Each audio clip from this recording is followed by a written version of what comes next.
Hello दोस्तों, कैसे हैं आप लोग। उम्मीद करता हूँ अच्छे होंगे। मैं सुभाष अग्रही अपने YouTube channel maths by Mahakal में एक बार फिर से आप सबका स्वागत करता हूँ। दोस्तों, जैसा कि आप सब जानते हैं, हम लोग सेंटर्स ऑफ ट्रायंगल के बारे में पढ़ रहे थे और हमने चारों सेंटर्स ऑफ ट्रायंगल के बारे में पढ़ लिया है। आज मैं यहाँ पे हूँ आपको सेंटर्स ऑफ ट्रायंगल्स के इफेक्ट के बारे में बताने के लिए, डिफरेंट ट्रायंगल्स के ऊपर, जैसे इक्विलेटरल ट्रायंगल पे क्या इफेक्ट होता है, आइसोसेलेस ट्रायंगल पे क्या होता है, राइट एंगल ट्रायंगल पे क्या इफेक्ट होता है। दोस्तों, मैं अपने पहले वीडियो में बेसिक्स ऑफ ट्रायंगल में आपको इन ट्रायंगल्स के बारे में बेसिक्स बता चुका हूँ। मैं आज यहाँ पर केवल सेंटर्स ऑफ ट्रायंगल के इफेक्ट के बारे में, इनके बारे में बताने वाला हूँ। ठीक है, तो हम पहले चर्चा करेंगे इक्विलेटरल ट्रायंगल पे। जैसा कि आप सब जानते हैं, इक्विलेटरल ट्रायंगल में तीनों साइड्स इक्वल होती हैं, तीनों एंगल्स इक्वल होते हैं, सभी एंगल 60 डिग्री के होते हैं। ठीक है, मैं यहाँ पे एक इक्विलेटरल ट्रायंगल बना देता हूँ। ठीक है दोस्तों, इसका नाम मैंने दे दिया ABC। ठीक है, अब जो नहीं पता बात आपको वो मैं बता देता हूँ। देखिए दोस्तों, इक्विलेटरल ट्रायंगल में सारे पॉइंट्स एक ही पॉइंट पे होते हैं, एक ही पॉइंट सारे पॉइंट्स होते हैं। मतलब क्या है इसका मतलब दोस्तों ये है कि सेंट्रॉइड भी वही पॉइंट होगा, वही पॉइंट ऑर्थो सेंटर भी होगा, वही पॉइंट सर्कम सेंटर भी होगा और वही पॉइंट इन सेंटर भी होगा। यानी एक ही पॉइंट सारे पॉइंट्स का काम करेगा।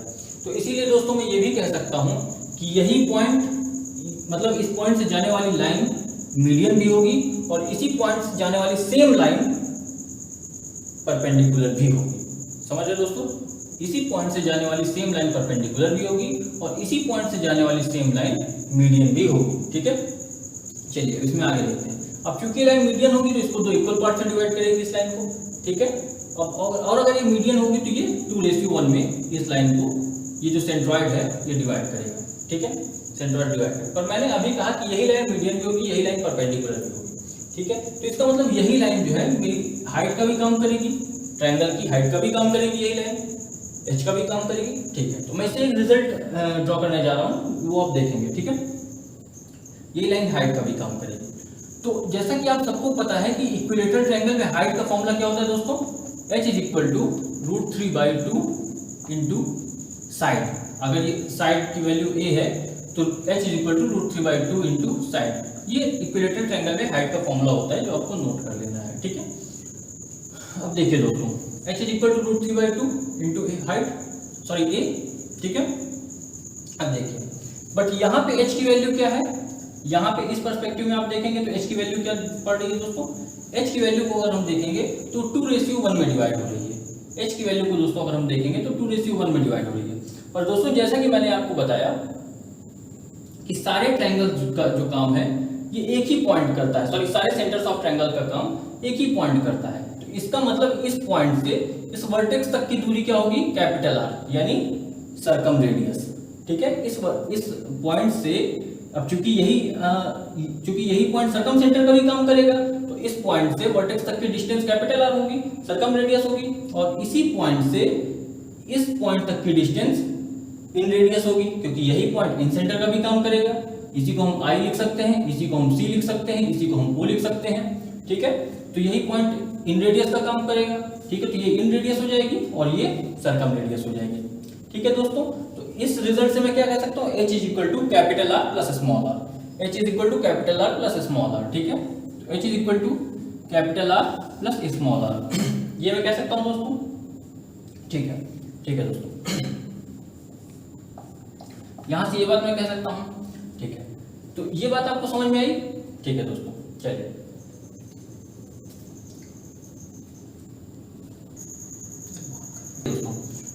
जैसा कि आप लोगों ने देखा, h = √3/2a and h = R plus small r। ठीक है, अब देखिए, मैं फिर से वही फिगर ड्रॉ कर देता हूँ थोड़ा सा। देखिए, ये G है पॉइंट, ये पूरी h है, ये 2 रेशियो में है, ये 1 रेशियो में है। ठीक है, और h कितनी है, टोटल h हो गई 3 यूनिट। ठीक है, तो h की लंबाई कितनी हो गई दोस्तों, 3 यूनिट हो गई। ठीक है, R की लंबाई कितनी हो गई, ये R, ये स्मॉल r, R की लंबाई कितनी हो गई, 2 यूनिट, और स्मॉल r की लंबाई कितनी हो गई, 1 यूनिट। स्मॉल r मतलब इन रेडियस, R मतलब सर्कम रेडियस, और h का मतलब ट्रायंगल की जो हाइट है, ये कितनी हो गई, 1 यूनिट, ठीक है। तो हम इनके बीच में रेशियो एक ड्रा कर लेते हैं, ठीक है। इनके बीच में हमें क्या रेशियो ड्रा कर लेते हैं, H ratio capital R ratio small r is equal to क्या हो जाएगा, 3 unit upon 2 unit upon 1 unit is equal to 3 ratio 2 ratio 1, ठीक है दोस्तों। ये आपको समझ में आया। इसको आपको याद नहीं करना है, इसको आपको समझ लेना है। देखो दोस्तों, ये पूरी H थी, ठीक है। ये सेंट्रॉइड था तो इस H को 2 पार्ट्स में डिवाइड कर देगा, क्योंकि ये लाइन मीडियन का भी काम कर रही थी। तो 2 पार्ट में किस तरह से डिवाइड करेगा, ये ऊपर वाला पार्ट 2 रेशियो में और नीचे वाला पार्ट 1 रेशियो में। अब ऊपर वाला पार्ट हमारा सर्कम रेडियस हो जाएगा, नीचे वाला पार्ट हमारा इन रेडियस हो जाएगा। तो क्या हो जाएगा, ये 2 रेशियो 1 में डिवाइड हो जाएगा। तो कैपिटल R की वैल्यू हमने 2 यूनिट मान ली, स्मॉल r की वैल्यू हमने 1 यूनिट मान ली और H की वैल्यू हमने 3 यूनिट मान ली और रेशियो आ गया हमारा 3 रेशियो 2 रेशियो 1, ठीक है। मुझे लगता है दोस्तों ये बात आपको समझ में आ गई होगी। दोस्तों देखो, अब हम बात करेंगे इक्विलेटरल ट्रायंगल पे ही सर्कमसेंटर की, ठीक है, सर्कमसेंटर। तो सपोज दैट ये इक्विलेटरल ट्रायंगल में सर्कमसेंटर है, ये इक्विलेटरल ट्रायंगल में सर्कमसेंटर है और ये है इसकी सर्कम रेडियस कैपिटल R, ये है इसकी कैपिटल R सर्कम रेडियस, ठीक है। तो मैंने आपको सर्कम रेडियस के लिए एक फॉर्मूला बताया था। क्या बताया था आपको मैंने सर्कम रेडियस के लिए फॉर्मूला? सर्कम रेडियस के लिए मैंने आपको फॉर्मूला बताया था a/2 sin a, यानी अगर ये a है, ये b है, ये c है, ठीक है। तो a के सामने की साइड a, b के सामने की साइड b, ये c के सामने की साइड c, ठीक है। तो मैंने आपको फॉर्मूला बताया a/2 sin a या b/2 sin b या c/2 sin c, मैंने आपको फॉर्मूला बताया था, ठीक है। अब ये a कितना होगा मैंने आपको पता है, मैंने शुरुआत में ही बता दिया कि इक्विलेटरल ट्रायंगल में हर एंगल कितने डिग्री का होता है, 60 डिग्री का होता है। a की वैल्यू 60 डिग्री रख दो, तो r is equal to a/2 into sine 60 degree is equal to a/2 into sine 60 की वैल्यू कितनी हो जाएगी दोस्तों, √3/2 हो जाएगी। 2 से 2 कट जाएगा, क्या आ गई r की वैल्यू, a/√3। देखिए दोस्तों, इस रिजल्टेंट को याद करना जरूरी नहीं है, बट जरूरी तब हो जाता है जब आप कम टाइम में एग्जाम को अटेम्प्ट करना चाहते हैं। तो उस समय पे आपको इक्विलेटरल ट्रायंगल के लिए ये रिजल्टेंट सीधे याद होना चाहिए, आपको समझ में तो आना चाहिए, बट ये आपको याद भी होना चाहिए कि r is equal to capital R is equal to circum radius is equal to a/√3 होता है, ठीक है दोस्तों। देखिए, अब मैं मान लेता हूँ इसी पॉइंट को, यही पॉइंट है इन सेंटर, ठीक है, यही पॉइंट है इन सेंटर। अब इन सेंटर के पर्सपेक्टिव से इसको देख लेता हूँ, यही पॉइंट है इन सेंटर, ठीक है। अब इन सेंटर अगर इसी पॉइंट को मान लूंगा तो ये क्या हो जाएगी, इन रेडियस हो जाएगी, क्योंकि ये परपेंडिकुलरली डिस्टेंस होगी, ये परपेंडिकुलरली डिस्टेंस होगी, जो इन रेडियस हो जाएगी, स्मॉल r हो जाएगी। अब स्मॉल r के लिए दोस्तों मैंने आपको फॉर्मूला क्या बताया था, स्मॉल r के लिए मैंने तुमको फॉर्मूला बताया था डेल्टा/s, क्या बताया था, डेल्टा/s, ठीक है। अब देखो, अभी चूंकि इक्विलेटरल ट्रायंगल तो इसकी हर साइड इक्वल होगी, यानी ये भी a हो सकती है, ये भी a हो सकती है और ये भी a हो सकती है, तीनों a हो सकती है क्योंकि ये इक्विलेटरल ट्रायंगल है, ठीक है, इसकी तीनों साइड्स इक्वल होती हैं, ठीक है। अब इक्विलेटरल ट्रायंगल ये क्या है, डेल्टा एरिया है और इसके है सेमी पेरीमीटर है, ठीक है, ठीक है। अब मैंने आपको इक्विलेटरल ट्रायंगल के एरिया का फॉर्मूला बताया नहीं है, अभी बता रहा हूँ। इक्विलेटरल ट्रायंगल के एरिया का फॉर्मूला क्या होता है, इक्विलेटरल ट्रायंगल के एरिया का फॉर्मूला होता है √3/4 इंटू साइड का स्क्वायर। इसको नोट कर लीजिए दोस्तों, इक्विलेटरल ट्रायंगल के एरिया का फॉर्मूला होता है √3/4 इंटू साइड स्क्वायर।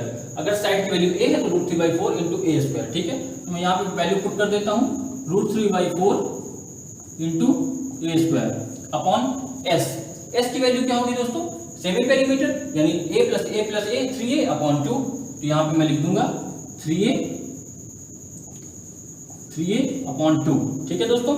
अब देखिए, ये a से ये a कट जाएगा और ये क्या हो जाएगा, 3√3a/2। तो ये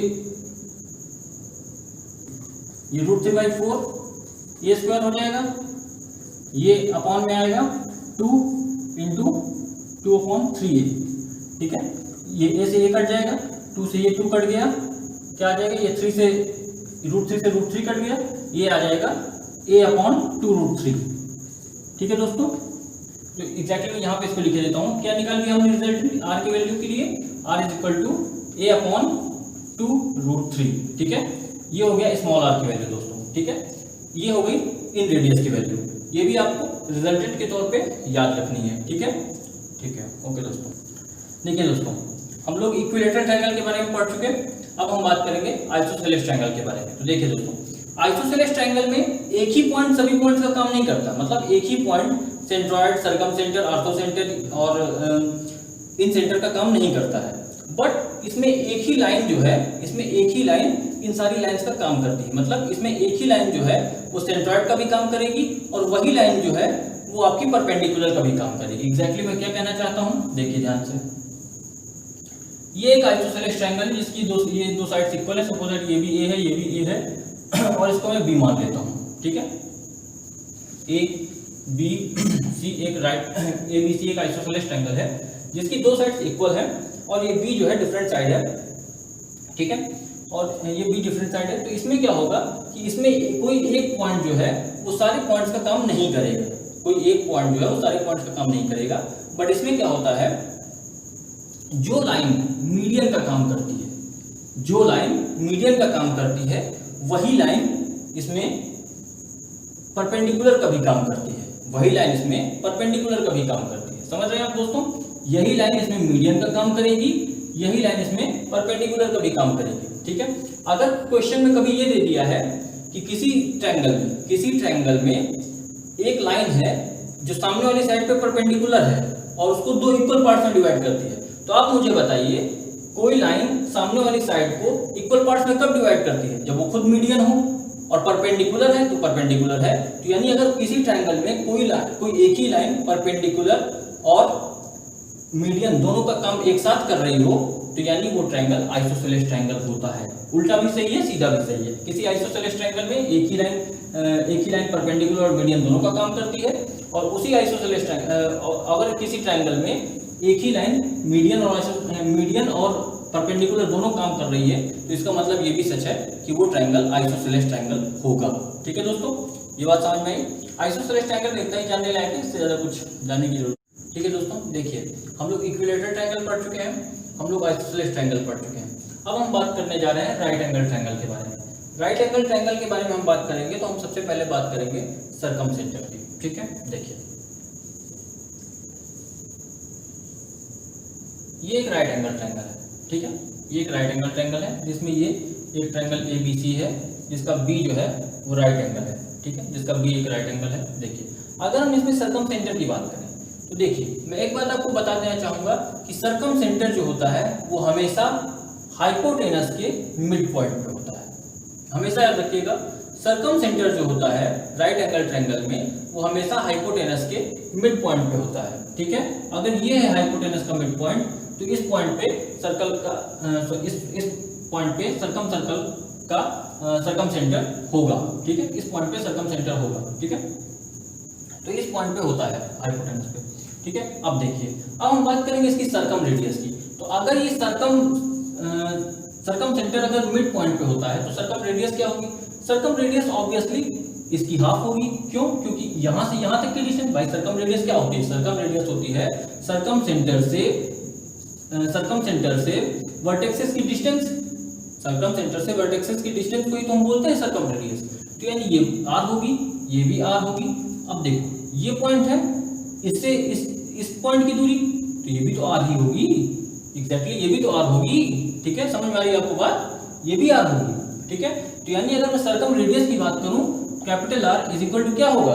हाइपोटेनस अपॉन 2 यानी h अपॉन 2। ठीक है, अगर मैं इसमें सपोज दैट यहाँ पे कोई पॉइंट D है जो उसका काम कर रहा है तो BD की वैल्यू क्या हो जाएगी?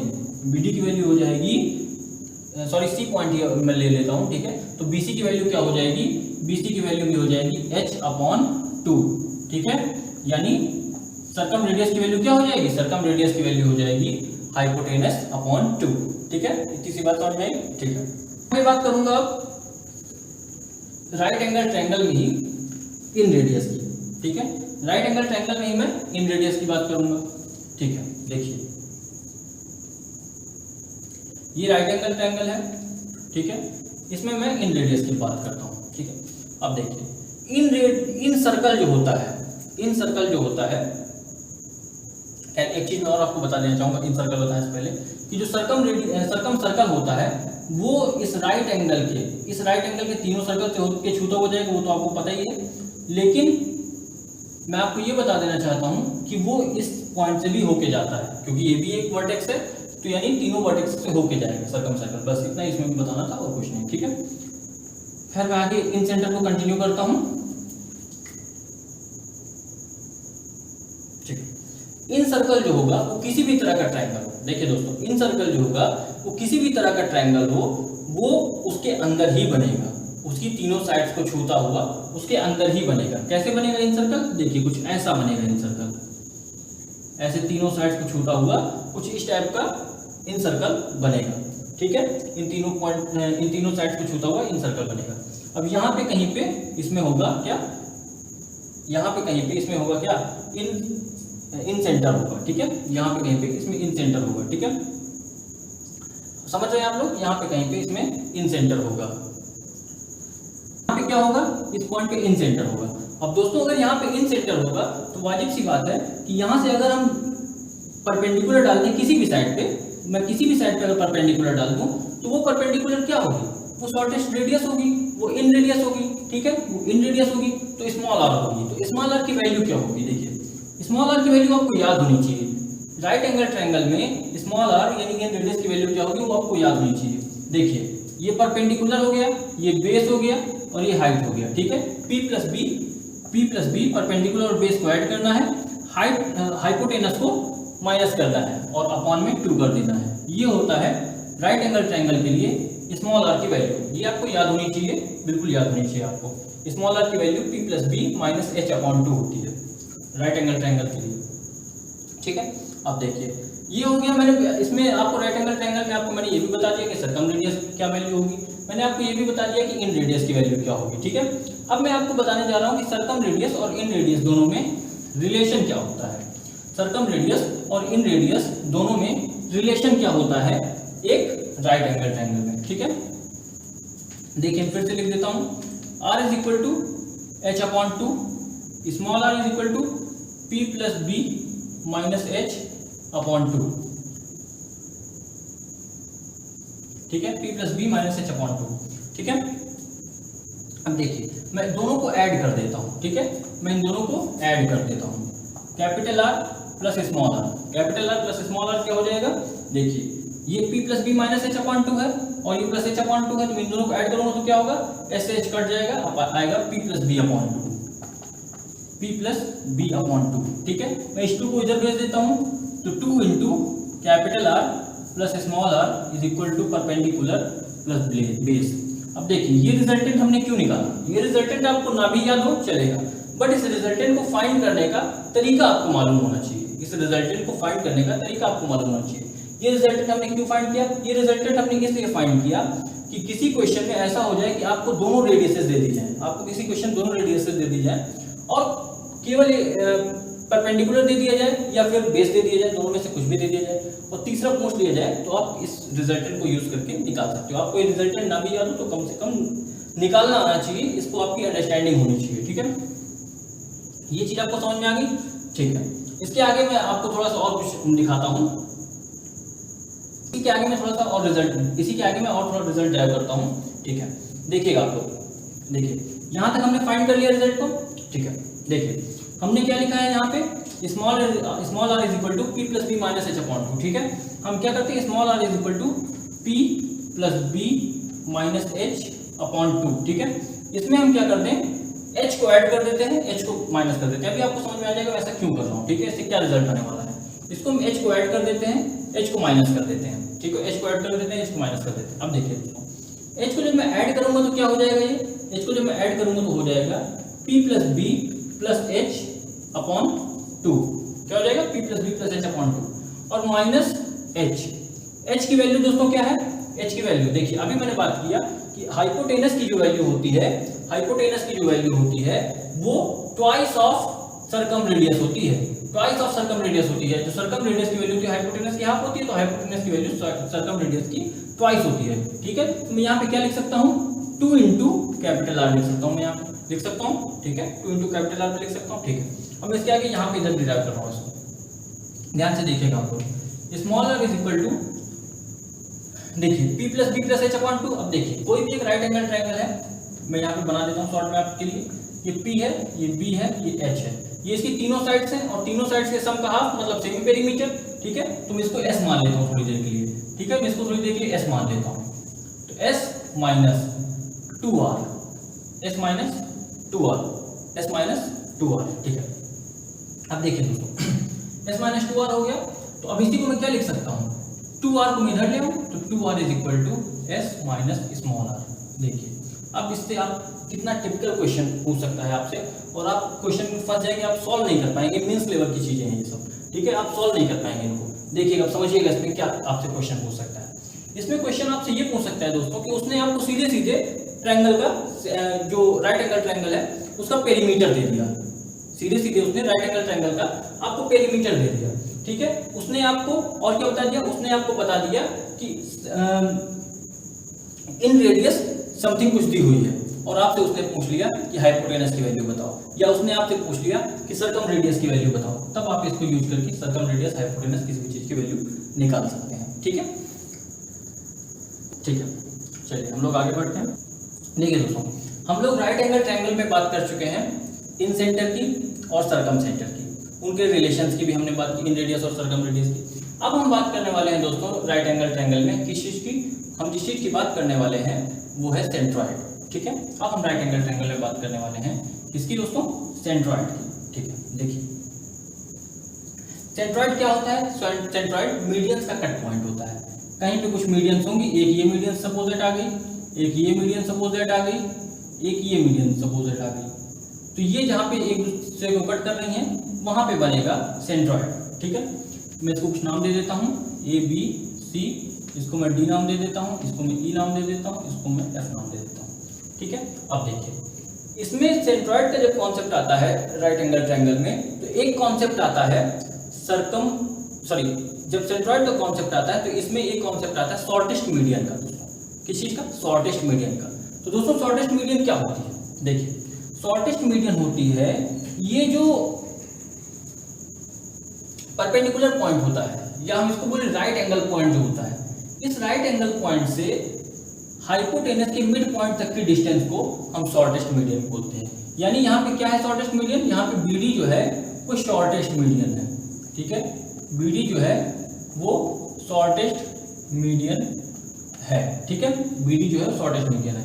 अब अगर हमसे पूछा जाए कि बीडी की वैल्यू क्या होगी तो हम कैसे बताएंगे, बहुत सिंपल तरीका है बीडी की वैल्यू बताने का, ध्यान से सुनिएगा। देखिए मीडियन क्या होती है, जो सामने वाली साइड के मिड पॉइंट को मिला है, मीडियन क्या होती है, जो सामने वाली साइड के मिड पॉइंट को मिला है, ठीक है। अब देखिए अभी हमने थोड़ी देर पहले देखा था कि सामने वाली हाइपोटेनस का जो मिड पॉइंट होता है वो सरकम सेंटर की तरह रिएक्ट करता है। अभी हमने थोड़ी देर पहले देखा था कि जो हाइपोटेनस का मिड पॉइंट होता है वो सरकम सेंटर की तरह रिएक्ट करता है।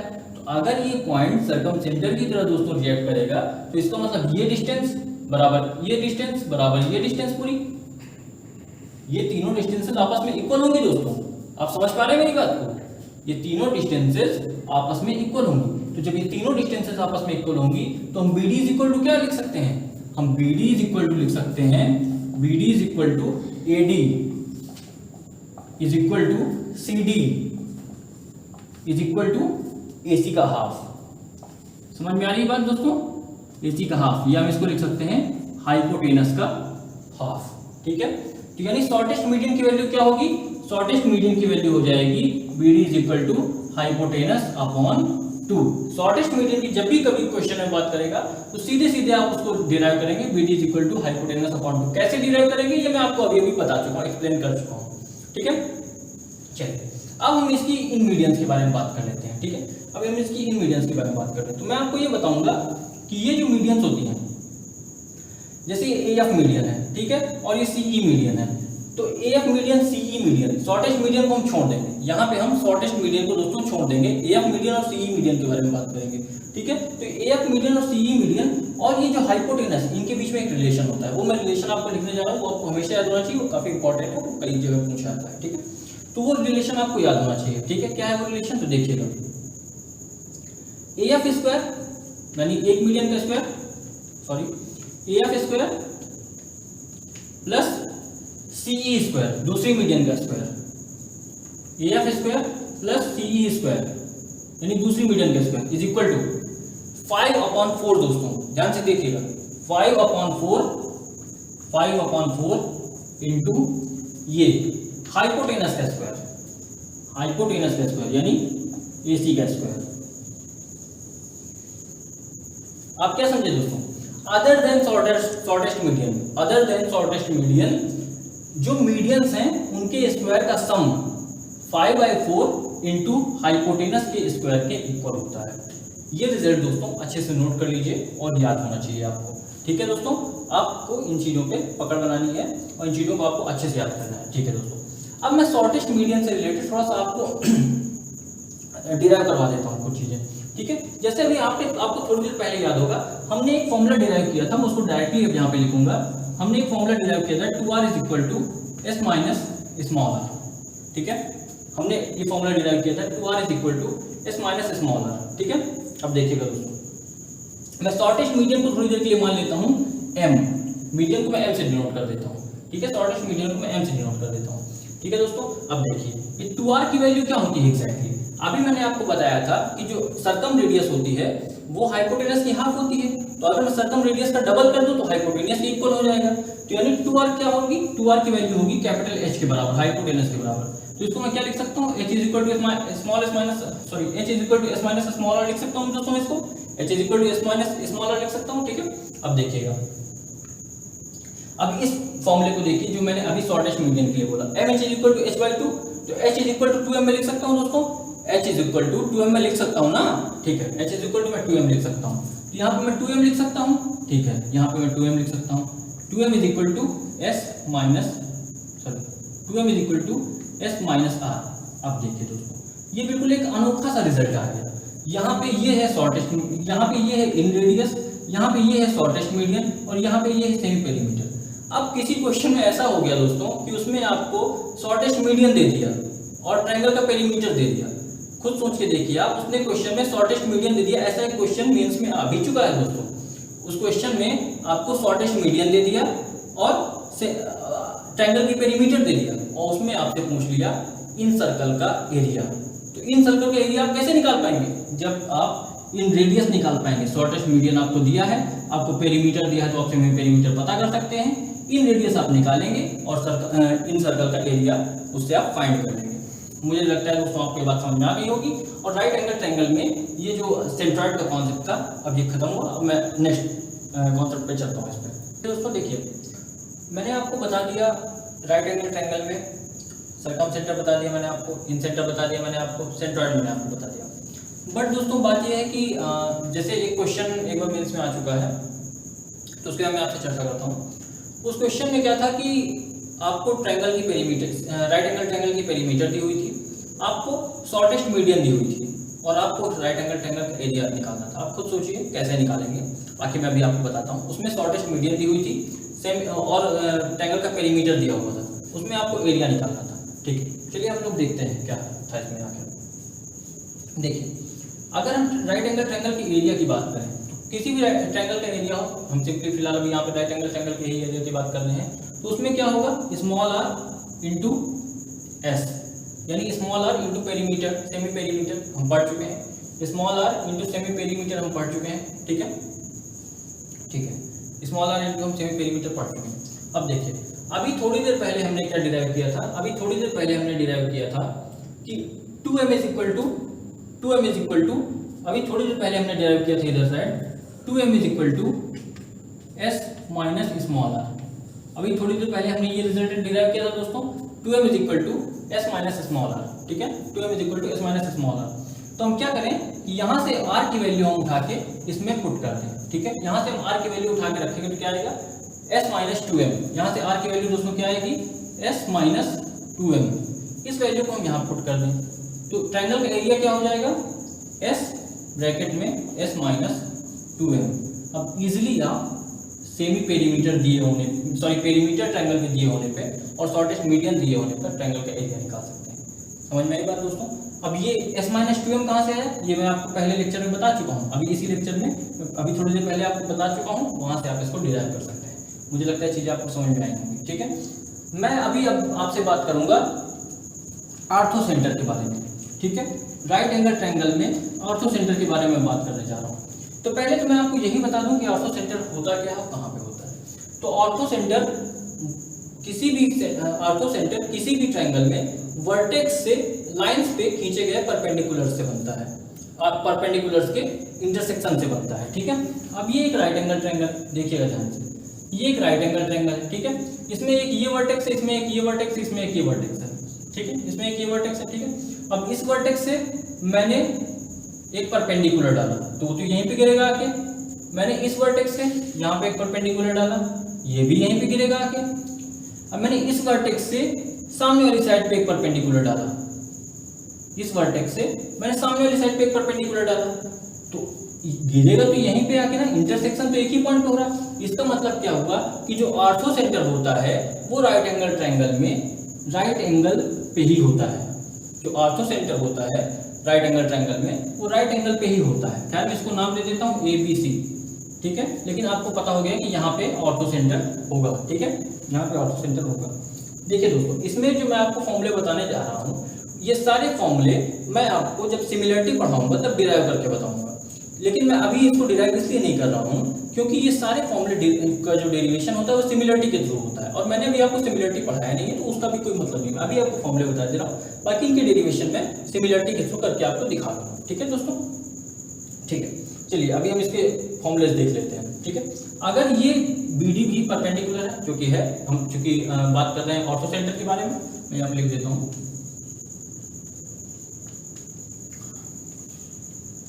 ठीक है। हम यहाँ पे ऑर्थोसेंटर के बारे में बात कर रहे हैं तो BD भी एक तरीके से परपेंडिकुलर है, ठीक है। तो अगर हम BD की वैल्यू की बात करें तो BD की वैल्यू क्या क्या हो सकती है, देखिएगा दोस्तों, BD की वैल्यू क्या क्या हो सकती है। तो पहली चीज तो क्या हो सकती है, BD square is equal to AD, BD square, ये BD का square is equal to AD into DC, AD into DC, एक तो रिजल्टेंट ये हो गया, BD square is equal to AD into DC, ठीक है। दूसरा रिजल्टेंट क्या होता है, 1 upon BD square, 1 upon BD square is equal to 1 upon AB square plus 1 upon BC square, 1 upon BD square is equal to 1 upon AB square plus 1 upon BC square, 1 upon AB square plus 1 upon BC square.